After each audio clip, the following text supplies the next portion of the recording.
প্রথম পর্বটি কে কি শুনেছেন? আজকে আমরা পড়ব দ্বিতীয় পর্ব। লেখিকা ঈশিতা রহমান সানজিদার পরিযান।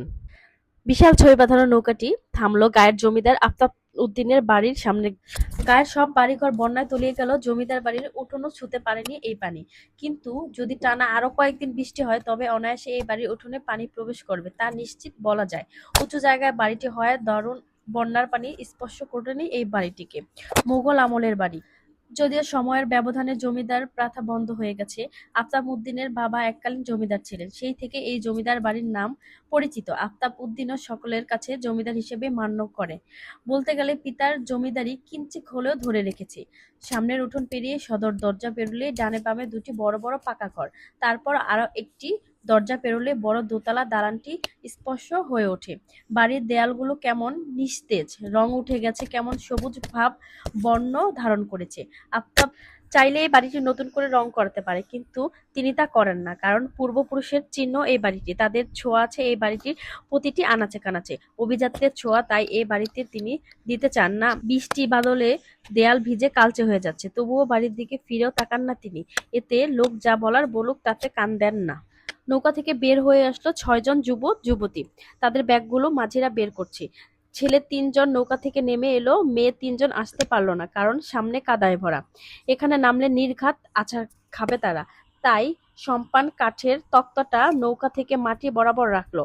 সহজে মেয়েগুলো নেমে পড়লো। সবাই নিজের ব্যাগগুলো হাতে নিয়ে বাড়ির উঠানে আসতে অবাক হয়ে দেখলো লাঙ্গল বাড়িটি।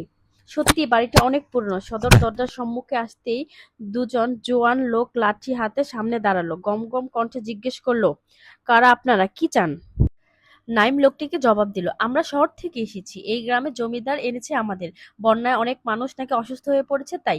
কথা শেষ করতে পারল না নাইম, তার আগে পেছন থেকে সম্পান বলে উঠল, আরে দাদা, ওনারা ডাক্তার, জমিদার বাবু শহর থাইকা আনাইছে। আর কথা বলতে হলো না সম্পানকে। লোক 2 জন সবাইকে ভেতরে ঢোকার অনুমতি দিল। সদর দরজা পেরিয়ে বৈঠক ঘরে আসলো সবাই। তৎক্ষণাৎ একটা মেয়ে দৌড়ে এসে বলল, খাড়ান বাবু, পুরুষ মানুষ ভিতরে যাইতে পারবেন না, আপনারা ওইখানে বহেন, আমি বড় মারে ডাইকা আনতাছি। ওদের বসতে দিয়ে মেয়েটা ছুটে ভিতরে চলে গেল। নাইম ইশারায় সবাইকে বসতে বলে নিজেও একটা কাঠের চেয়ার টেনে বসল। শহর থেকে 6 জন এসেছে ওরা, আরো কয়েকজন বড় ডাক্তার আসবে, তবে একটু সময় লাগবে। মেডিকেলের স্টুডেন্ট ওরা, নাইম, আসিফ, শেখর, মিষ্টি, রুমি ও পালক। ওদের টিম প্রতিটি দলে 6 জন করে ভাগ করে এক এক গ্রামে গিয়েছে। দেশের অবস্থা ভালো না, বন্যায় ভেসে গেছে গ্রামের ঘর গ্রাম। সঙ্গে সঙ্গে অসুখও বাড়ছে, বিশেষ করে কলেরা। গ্রামের মানুষেরা সতর্ক থাকে না, বিধায় এসব রোগ বেশি হয়। তাই ওরা এসেছে সবাইকে সতর্ক করতে এবং চিকিৎসা করতে।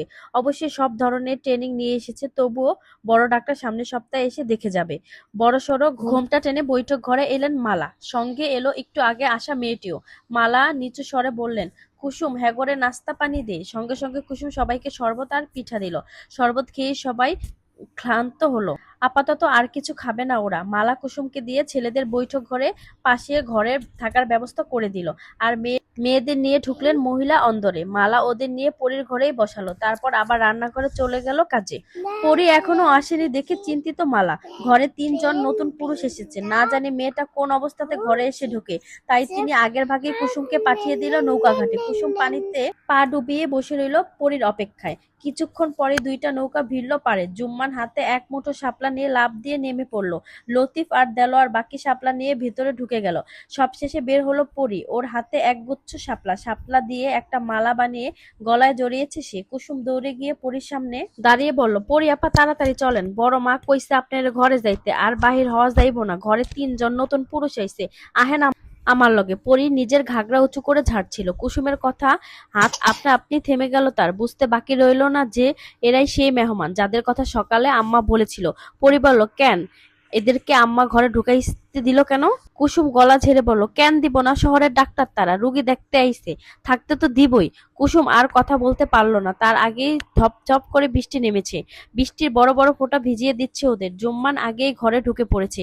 পরী আর কুসুম একসঙ্গে দৌড়াতে লাগলো। হাতের শাপলাগুলো পাপড়ি ঝরে পড়তে লাগলো মেঝেতে। বৈঠক ঘরের উঠান পাকা করা। পরীর কদম মাক্কা পায়ে ফেলার দারুণ পায়ের ছাপ সেখানে স্পর্শ হয়ে উঠল, সঙ্গে শাপলার পাপড়ি ছড়িয়ে পড়েছে। নাইম ঘরের বারান্দায় বসে বসে নিজের জুতো পরিষ্কার করছিল। আসার সময় কাদা লেগে গেছে। হঠাৎ কারো পায়ের শব্দ উঠোনের দিকে তাকালো। দুজন মেয়ে দৌড়ে চলে গেল। তার মধ্যে একজন নাইম চেনে, সে হলো কুসুম, এই বাড়ির কাজের মেয়ে। কিন্তু দ্বিতীয় জনকে সে চিনল না। ওড়নাটা বোরকার নেকাবের মতো ন্যায় পড়া, বিদায় মুখটা দেখতে পারল না সে। মেঝেতে তাকিয়ে এক দৃষ্টিতে পরীর পায়ের ছাপ আর শাপলার পাপড়িগুলো দেখতে লাগলো। বেশ বেশিক্ষণ স্থায়ী হলো না সে পায়ের ছাপ। বৃষ্টির পানিতে ধুয়ে মুছে গেল। নাইম বসা থেকে উঠে দাঁড়ালো। তারপর নিজ রুমে চলে গেল। বৈঠকঘর পেরিয়ে মহিলা অন্দরে ঢুকতে বৃষ্টির তোড় যেন বাড়ল। বড় উঠোন পেরিয়ে খোলা বারান্দায় আস্তে আস্তে ভিজে গেল পরি। হাতের শাপলাগুলো মেঝেতে রেখে হাত পা ঝাড়ল সে।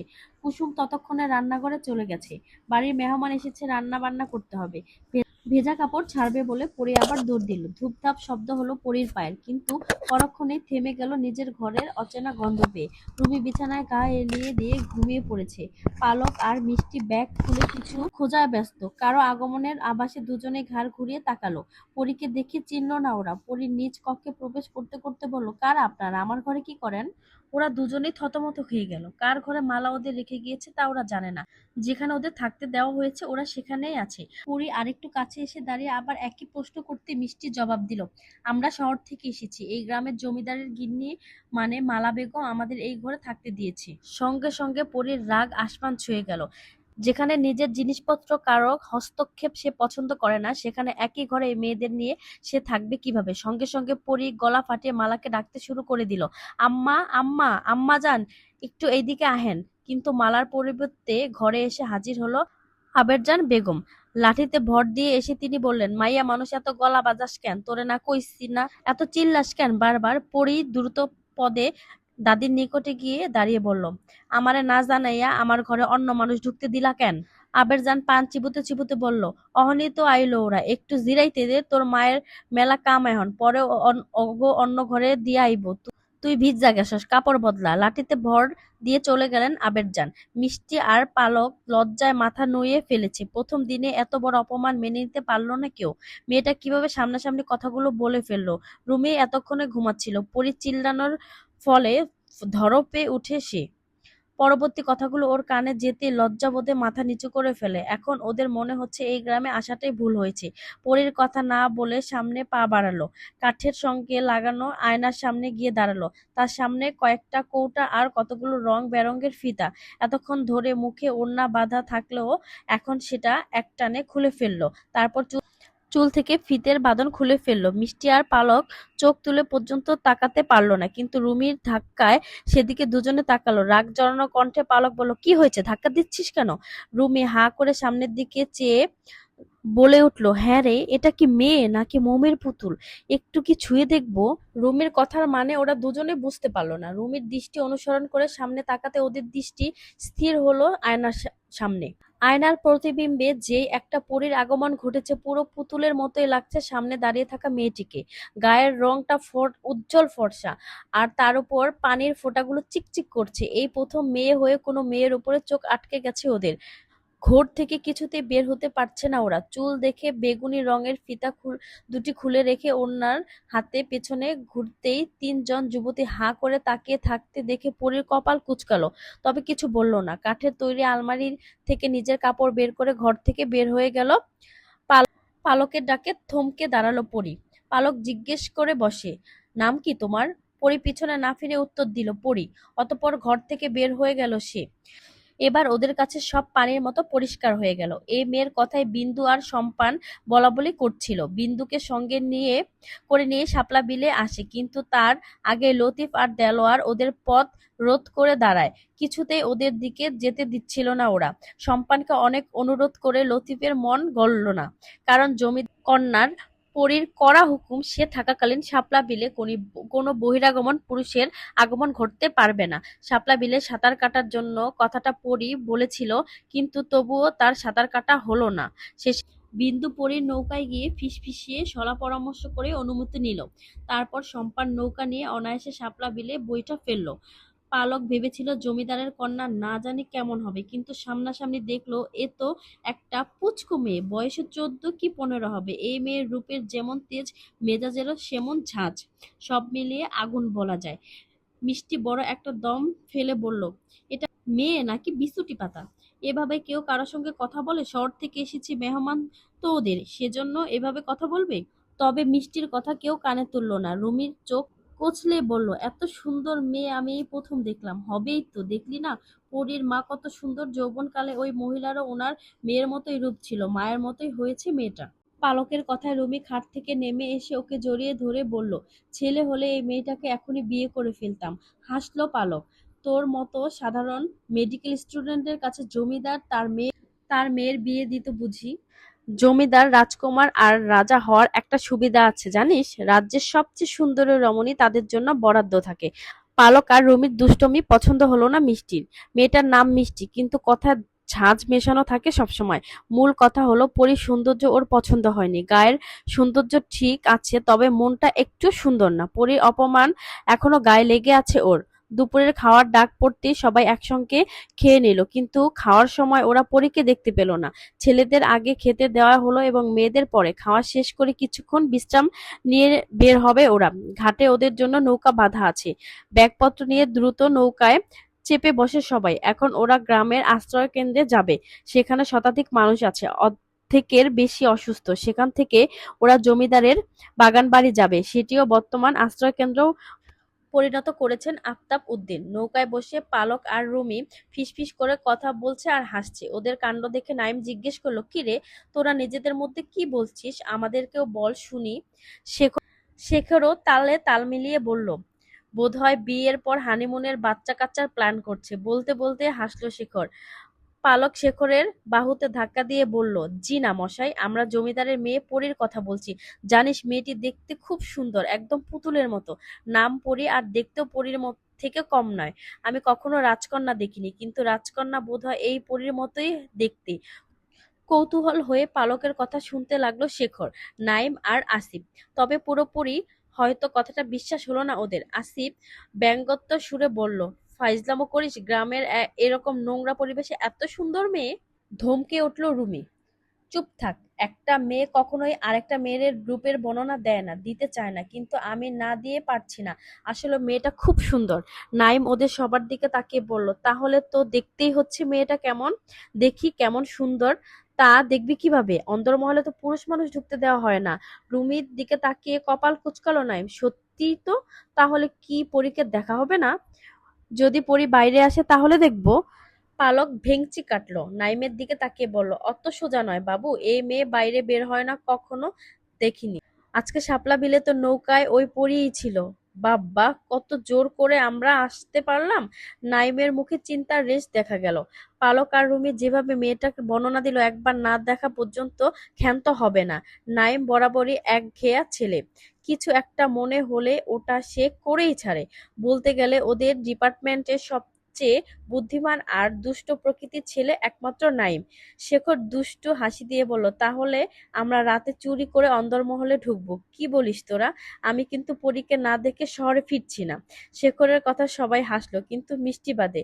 ও ছইয়ের বাইরে বের হয়ে চারপাশ দেখছে। নাইম শেখরের কথা ভেবে দেখলো মন্দ না। সে বলল, তাহলে আজ রাতে মিশনে নেমে পড়া যাক, কি বলো? এবার আসিফও সাড়া দেয়। ও দেখতে চায় কেমন সুন্দর মেয়ে। পালক ওদের কথা শুনে মাথা নেড়ে বলল, পাগল তোরা সব, ধরা খেলে বুঝবি। জমিদার মশাই তোদের গর্দান নিবে দেখিস।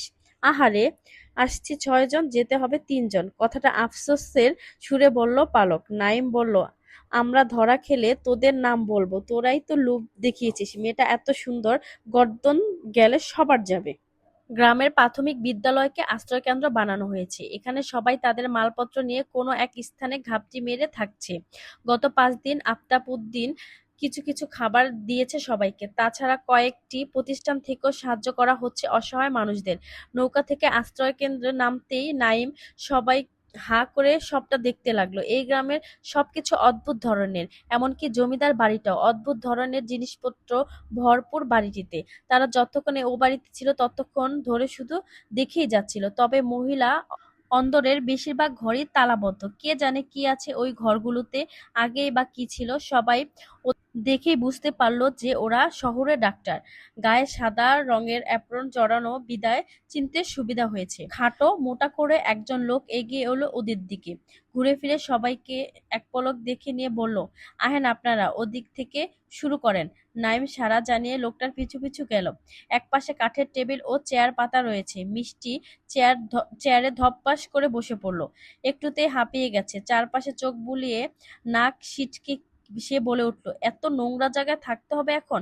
আমরা তো বাবা বমি আসছে, ইচ্ছে করছে এখনই ঢাকা চলে যাই। পালক নিজের চেয়ারটাতে বসতে বসতে বলল, তা হচ্ছে না কন্যা, স্যার তো বলেই দিয়েছে আমাদের এখানেই থাকতে হবে। এতে তোর বমি এলে ফেল, তোকেও রোগী বানিয়ে এখানে ভর্তি করে দিব। নাইম ব্যাগ থেকে খাতা কলম বের করতে করতে বলল, তাড়াতাড়ি কাজ শেষ কর, তা না হলে তাড়াতাড়ি ফিরতে পারবি? শেখর ব্যাগ খুলতে খুলতে বলল, হ্যাঁ, আর তাড়াতাড়ি পরীকে দেখতে পারবো। রুমি শেখরের মাথায় গাঁটটা মেরে বলল, পরীর চক্করে যেন ভুলভাল চিকিৎসা করিস না, তাহলে তুই শেষ।